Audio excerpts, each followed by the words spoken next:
Perak ஜலன் Datuk பங்லிமா புக்கிட் கந்தங் வஹாப்பில் உள்ள KTMB ரயில் நிலைய சதுக்கத்தில் வேலையில்லாத ஒரு ஆடவர் இறைச்சி வெட்டும் கத்தி ஏந்தி ஆவேசமாக ஓடியதால் பெரும் பரபரப்பு ஏற்பட்டது.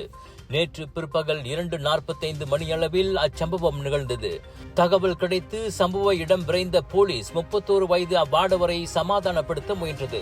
கத்தியை கீழே போடுமாறு போலீசார் கட்டளையிட்டும் கேட்காத சந்தேக நபர் பல தடவை போலீசாரை நோக்கி அதனை சுழற்றினார். இதனால் போலீஸ் குழு அந்த நபரை சுற்றி வளைத்து பிடிக்க முயன்ற போது அவர் முரண்டு பிடித்தார்.